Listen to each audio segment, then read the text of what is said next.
2024년 11월 19일 연중 제33주간 화요일 제1독서 요한 묵시록의 말씀입니다. 나 요한은 주님께서 나에게 말씀하시는 것을 들었습니다. 사르디스 교회의 천사에게 써보내라. 하느님의 7 영과 7 별을 가진 이가 말한다.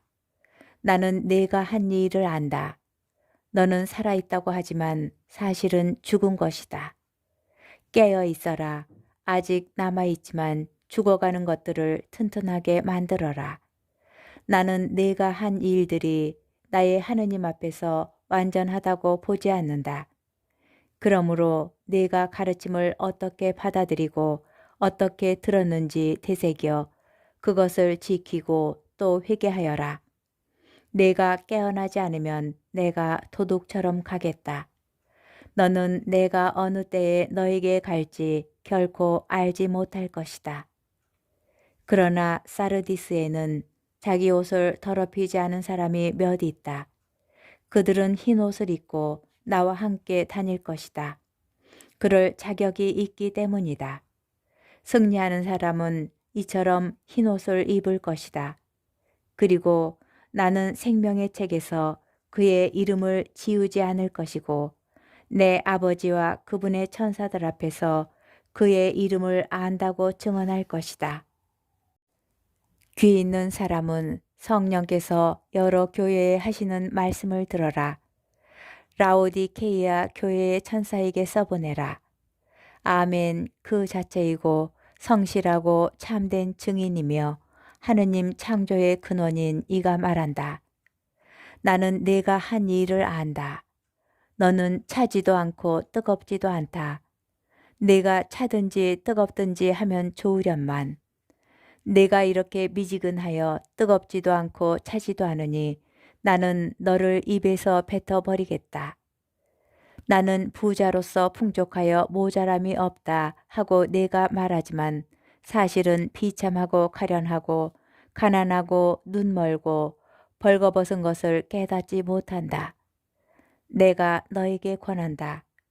나에게서 불로 정련된 금을 사서 부자가 되고 흰옷을 사입어 너의 수치스러운 알몸이 드러나지 않게 하고 안약을 사서 눈에 발라 제대로 볼 수 있게 하여라. 내가 사랑하는 사람들을 나는 책망도 하고 징계도 한다. 그러므로 열성을 다하고 회개하여라. 보라, 내가 문 앞에 서서 문을 두드리고 있다.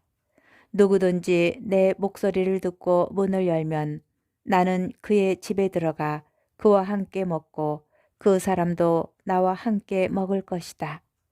승리하는 사람은 내가 승리한 뒤에 내 아버지의 어좌에 그분과 함께 앉은 것처럼 내 어좌에 나와 함께 앉게 해주겠다. 귀 있는 사람은 성령께서 여러 교회에 하신 말씀을 들어라. 주님의 말씀입니다. 복음, 루카복음 19장 1절에서 10절의 말씀입니다. 그때에 예수님께서 예리코에 들어가시어 거리를 지나가고 계셨다. 마침 거기에 자케오라는 사람이 있었는데 그는 세관장이고 또 부자였다. 그는 예수님께서 어떠한 분이신지 보려고 애썼지만 군중에 가려 볼 수가 없었다. 키가 작았기 때문이다. 그래서 앞질러 달려가 돌 무화과 나무로 올라갔다. 그곳을 지나시는 예수님을 보려는 것이었다. 예수님께서 거기에 이르러 위를 쳐다보시며 그에게 이르셨다. 자케오야, 얼른 내려오너라. 오늘은 내가 내 집에 머물러야 하겠다. 자케오는 얼른 내려와 예수님을 기쁘게 맞아들였다. 그것을 보고 사람들은 모두 저희가 죄인의 집에 들어가 묵는군 하고 투덜거렸다. 그러나 자케오는 일어서서 주님께 말하였다. 보십시오. 주님, 제 재산의 반을 가난한 이들에게 주겠습니다. 그리고 제가 다른 사람 것을 횡령하였다면 4곱절로 갚겠습니다.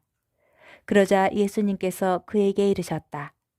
오늘 이 집에 구원이 내렸다. 이 사람도 아브라함의 자손이기 때문이다. 사람의 아들은 이른 이들을 찾아 구원하러 왔다. 주님의 말씀입니다. 오늘의 묵상. 나니아 연대기로 유명한 소설가인 C.S. 루이스가 쓴 스크루 테이프의 편지라는 소설이 있습니다. 이 소설의 설정과 내용이 매우 흥미롭습니다. 주인공 스크루 테이프라는 노련한 악마가 젊고 미숙한 악마인 조카 웜 우드에게 영혼을 유혹하는 요령을 가르쳐주는 이야기입니다. 이를 통하여 악마가 어떻게 인간을 유혹하고 어떤 상황을 즐거워하는지 알 수 있습니다. 그 가운데 하나가 이것입니다. 환자에게 모든 일에서 중용을 지키라고 말해주어라. 종교는 지나치지 않아야 좋은 것이라고 믿기만 하면 그의 영혼에 대해서는 마음 풍노화도 좋아. 중용을 지키는 종교는 우리한테 무교나 마찬가지니까. 아니, 무교보다 훨씬 더 즐겁지. 빠짐없이 줄미사에 참여하는 신앙인이라 하더라도 그의 신앙이 점잖게 중용을 지키고 있다면 그것인 신앙이 없는 것보다 오히려 더 나쁠 수도 있음을 알 수 있습니다. 오늘 제1독서의 요한묵시록에서 주님께서는 바로 이 점을 안타까워하십니다. 너는 차지도 않고 뜨겁지도 않다. 내가 차든지 뜨겁든지 하면 좋으련만. 라오디케이아 교회는 주님의 말씀을 받아들였지만 그 말씀에 온전히 헌신하여 살아가지 않았습니다. 이와 반대로 복음의 자케오는 아주 차가웠지만 예수님을 만난 뒤 아주 뜨거워진 사람입니다. 그는 세리이고 죄인이었지만 그리스도를 자기 집으로 맞아들인 지 재산의 반을 가난한 이들과 나누고 자기 죄를 내곱절로 키워 갚겠다는 결단을 내립니다. 신앙을 가진다는 것은 하느님께 온전히 나를 맡기고 살아가는 것입니다. 근본적인 삶의 방향을 정하고 그 삶에 헌신하겠다는 뜨거운 결단입니다.